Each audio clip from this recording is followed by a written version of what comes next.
ஆனா ஐயா இளையராஜாவுக்கும் விஜய் ஆண்டனிக்கும் என்னாச்சு? நீங்கள்லாம் தமிழர்கள் தானே, உங்களுக்கெல்லாம் கொஞ்சம் கூட இனப்பற்று இல்ல? நம்முடைய இனத்தின் வலி உங்களுக்கு கூடவா புரியல? காசு கொடுத்து யாரு வேணும்னாலும் எந்த இடத்துக்கு எந்த தேதியில கூப்பிட்டாலும் அப்படியே போயிடுவீங்களா? வேசி மாதிரி. பாருங்க, எந்த நாள்ல இனப்படுகொலை நடந்துச்சோ அதே நாள்ல தமிழர்கள் இசை கச்சேரி நடத்திக்கிட்டு ஜாலியா இருக்கிறாங்க அப்படின்னு உலகத்துக்கு காட்ட விரும்புற நம்முடைய இனத்தின் எதிரிகள் யாரோ போட்டு கொடுத்த திட்டத்தின் அடிப்படையில தான் ஐயா இளையராஜாவும் விஜய் ஆண்டனியும் செயல்படுறாங்க போல. நம்முடைய விரலை வைத்தே நம்முடைய கண்ணை குத்துவது போல நம்முடைய இனத்தை சேர்ந்தவர்களை வைத்தே நம்முடைய இனத்தின் இனப்படுகொலை நாளை திசை திருப்புகிறார்கள் இந்த திராவிடர்கள். அனைத்து தமிழ் உறவுகளுக்கும் அன்பு வணக்கங்கள். கொடுமை கொடுமைன்னு கோயிலுக்கு போனா அங்க ஒரு கொடுமை கால்ல சலங்கைய கட்டிக்கிட்டு ஜிங்கு ஜிங்குன்னு ஆடிச்சான். அது மாதிரி மே 18 இனப்படுகொலை நாள். அந்த நாள்ல யாரும் கேலி கூத்துகளை நடத்தாதீங்க, திரை இசை நிகழ்ச்சிகளை நடத்தாதீங்க அப்படின்னு விஷாலுக்கும் சரி, விஷாலை வைத்து அந்த நிகழ்ச்சியை ஏற்பாடு செய்தவர்களுக்கும் சரி நாம எடுத்து சொன்னோம். நம்முடைய கண்டனங்களையும் எதிர்ப்புகளையும் வலுவா பதிவு செஞ்சோம். அவங்களும் கூட அதுல இருக்கிற நியாயத்தையும் நம்முடைய உணர்வுகளையும் புரிஞ்சுக்கிட்டு அந்த நிகழ்ச்சியோட நாளை மே 25ஆம் தேதிக்கு மாத்தி வச்சுட்டாங்க. வாழ்த்துறோம், வரவேற்கிறோம். ஆனா பாருங்க, என்ன ஆனாலும் சரி இனப்படுகொலை நாளை நாங்கள் திசை திருப்பிய தீர்வோம் அப்படின்னு ஒரு கூட்டம் கங்கணம் கட்டிக்கிட்டு சுத்திக்கிட்டு இருக்கு. விஷால் இல்லனா என்ன? உங்க ஐயா தமிழ் இசையின் பேரடையாளம் இசைஞானி இளையராஜாவை வச்சோம், விஜய் ஆண்டனியை வச்சோம், குறிப்பிட்ட அந்த இனப்படுகொலை நாளான மே 17 மற்றும் மே 18 ஆகிய தேதிகள்ல நாங்க இசை நிகழ்ச்சியை நடத்தி காட்டுறோம் பாருங்க அப்படின்னு ஒரு கூட்டம் கிளம்பி இருக்கு. ஆமாங்க, நம்ம ஐயா இசைஞானி இளையராஜா அவர்கள் நேரடியாக கலந்து கொள்கின்ற ஒரு இசை நிகழ்ச்சி வருகின்ற மே 17, 18 ஆகிய தேதிகள்ல இனப்படுகொலை நாள்ல நடக்க போகுது. அதுவும் எந்த இடத்துல தெரியுமா? எந்த இடத்துல? எந்த கோயம்புத்தூர்ல அண்ணன் சீமானோட தலைமையில இனப்படுகொலை நாள் நினைவேந்தல் மாநாடு நடக்க போகுதோ அதே கோயம்புத்தூர்ல தான் ஐயா இசைஞானி இளையராஜா அவர்கள் நேரடியாக கலந்து கொள்கின்ற இசை நிகழ்ச்சியும் நடக்க போகுது. அதே மாதிரி வருகின்ற மே 17ஆம் தேதி விஜய் ஆண்டனி கலந்து கொள்கின்ற ஒரு இசை நிகழ்ச்சி டி வைப்ஸ் அப்படிங்கிற ஒரு நிகழ்ச்சி திருநெல்வேலியில நடக்க போகுது. இப்ப விஷாலு தான் ஒரு பிறமொழியாளர், தெலுங்கர்.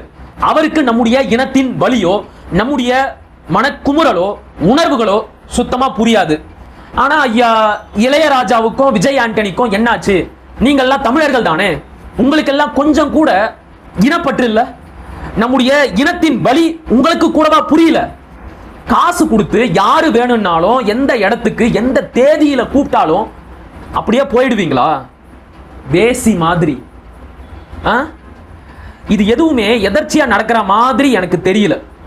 இப்ப வீக்கெண்ட்ல வார இறுதியில தான் இந்த இசை நிகழ்ச்சிகளை நடத்தணும் அப்படின்னா இந்த மாசத்துல எந்த வீக்கெண்ட்ல வேணும்னாலும் அந்த நிகழ்ச்சிகளை நடத்த முடியும்.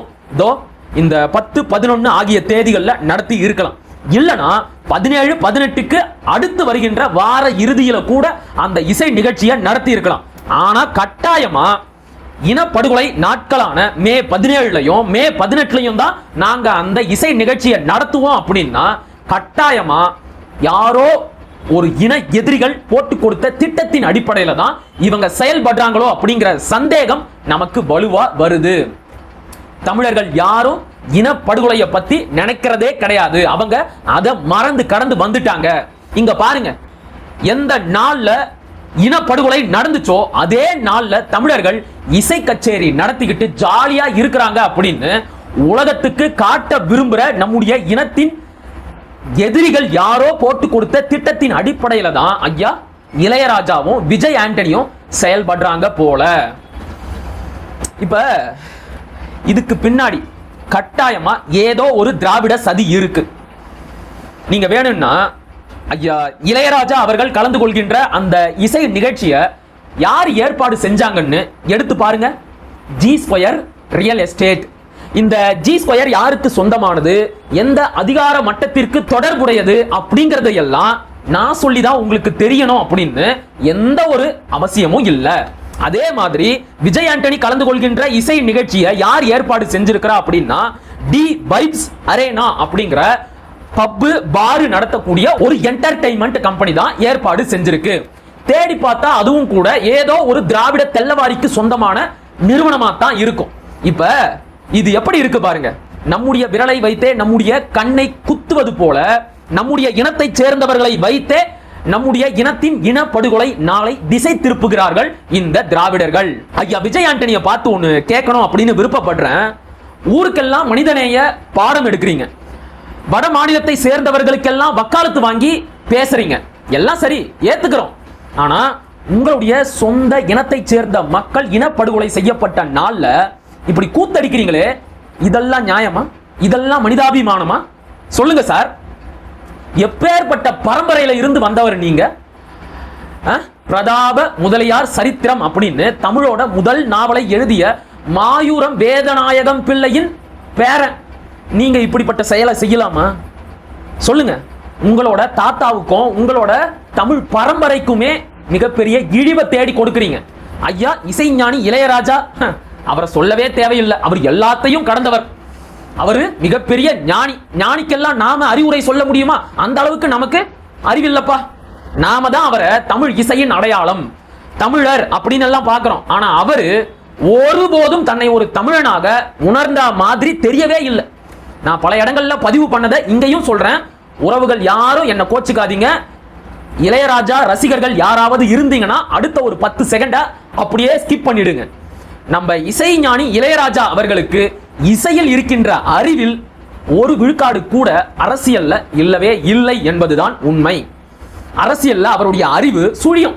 ஒருவேளை அவருக்கு கொஞ்சமாவது இனப்பற்றோ மொழிப்பற்றோ இன உணர்வோ இருந்திருந்தா நம்முடைய இனத்தின் வரலாற்று பகைவர்களான ஆரிய பாஜகவினர் கொடுத்த பதவியை ஏத்துக்குவாரா? போயா நீயாச்சு உன் பதவியாச்சு அப்படின்னு தூக்கி எரிஞ்சிருப்பாரு. ஆனா ஐயாவுக்கு அந்த உணர்வெல்லாம் இருக்கிற மாதிரியே தெரியல. அதை மறுபடியும் நிரூபிக்கிற மாதிரி நம்முடைய இனம் படுகொலை செய்யப்பட்ட நாள்லயே திராவிட அதிகார மட்டத்திற்கு தொடர்புடைய ஒரு ரியல் எஸ்டேட் கம்பெனி ஏற்பாடு செஞ்ச இசை நிகழ்ச்சியில கலந்துக்கிறாரு அப்படின்னா அவரை என்னன்னு சொல்றது?